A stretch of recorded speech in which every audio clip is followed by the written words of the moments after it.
ఆశ్చర్యకరుడు, ఆలోచనకర్త, నిత్యుడగు తండ్రి, సమాధానాధిపతి అయిన యేసుక్రీస్తు పరిశుద్ధ నామమున ఈ ఉదయకాల శుభములు మీకు తెలియజేయుచున్నాను. ఇది నా దేవుని యొక్క వాక్య ధ్యానము. గొప్ప ఐశ్వర్యం కంటే మంచి పేరు కోరదగినది. సామెతల గ్రంథము 22వ అధ్యాయము 1వ వచనం. అవును ప్రియులారా, ఐశ్వర్యం కన్నా మంచి పేరు చాలా గొప్పదని ప్రభు ఇక్కడ సెలవిస్తున్నారు. కానీ ఈనాడు చాలామందిని గమనించినప్పుడు మంచి పేరు కాదు కానీ ఐశ్వర్యం సంపాదించడానికి వారు ప్రయాసపడుతున్నారు. అది ఏ స్థితిలో సంపాదించామా అనేది కాదు కానీ సంపాదించామా లేదా అనేటువంటి దాని మీదే దృష్టి పెట్టి ధన సంపాదన కొరకు, అలాగే పొలములు, స్థలములు, వీటి కొరకు ప్రయాసపడేటువంటి స్థితిలో ఉంటున్నారు. కానీ మంచి పేరు మనం పొందుకుందాము సమాజంలో అనేటువంటి ఆలోచన చాలామందికి లేనటువంటి స్థితి. అంతేకాకుండా చాలామంది యొక్క ఆలోచన ఏంటంటే, ధనం వస్తేనే మనకి పేరు వస్తుంది, భూములు, స్థలాలు ఎక్కువగా సంపాదించుకుంటేనే మనకి మంచి పేరు వస్తుంది అనేటువంటి ఆలోచన చాలామంది కలిగి ఉన్నారు. కానీ ప్రభు దృష్టిలో అదంతా కూడా వ్యర్థంగా మనకు కనపడుతుంది. సొలొమోను మహాభక్తుడిని కనుక మనం గమనించినప్పుడు, దావీదు మహారాజు తర్వాత సింహాసనాన్ని అధిరోహించాడు. అతడు చిన్నవాడు వయసులో. అటువంటి వాడితో ప్రభు మాట్లాడుతున్నటువంటి మాట, ఇదిగో నీవు రాజరికానికి వచ్చావు కదా, నీకేం కావాలో కోరుకుని నేను దయచేస్తానన్నప్పుడు, సహజంగా రాజులు కోరుకునేటువంటిది ఏంటంటే, ఇతరుల మీద నేను అన్ని విషయాల్లో కూడా జయాన్ని పొందాలని కోరుకుంటారు.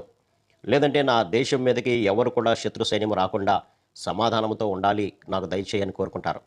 కానీ అటువంటివేమీ కూడా సొలొమోను కోరుకోలేదు. కానీ ఇదిగో విస్తారమైనటువంటి ఈ నీ జనాంగాన్ని పరిపాలించడానికి కావాల్సినటువంటి జ్ఞానాన్ని నాకు దయచేయని ప్రభువుని కోరాడు ప్రియులారా.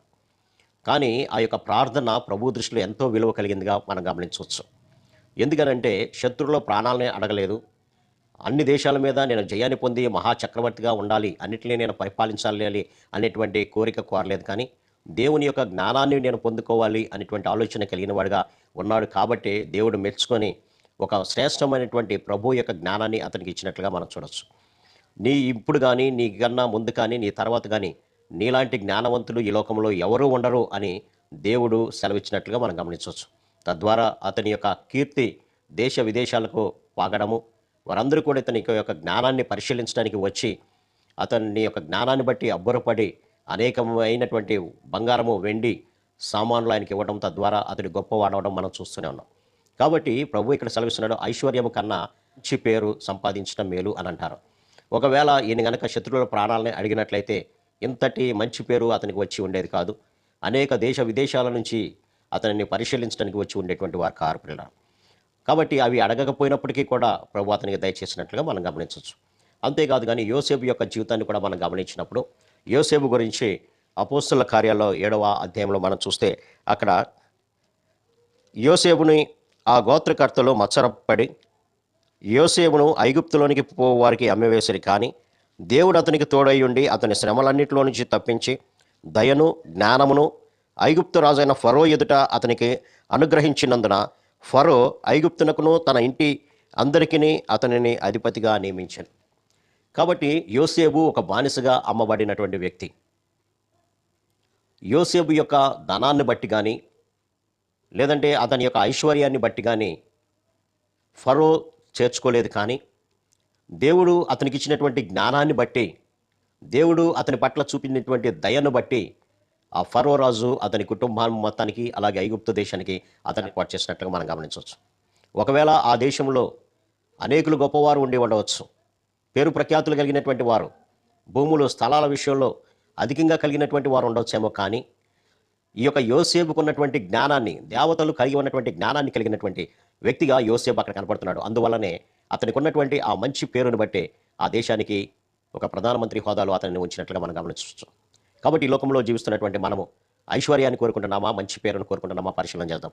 కాబట్టి ఉదయకాల సమయంలో ప్రభు మనతో మాట్లాడుతున్నారు. నీ యొక్క చూపు దేని మీద ఉంది? నీ ఆలోచన దేని మీద ఉంది? ఐశ్వర్యాన్ని సంపాదించుకోవాలని తాపత్రయపడుతున్నావా? అది నాశనమయ్యేటువంటి స్థితికి దారితీస్తుంది.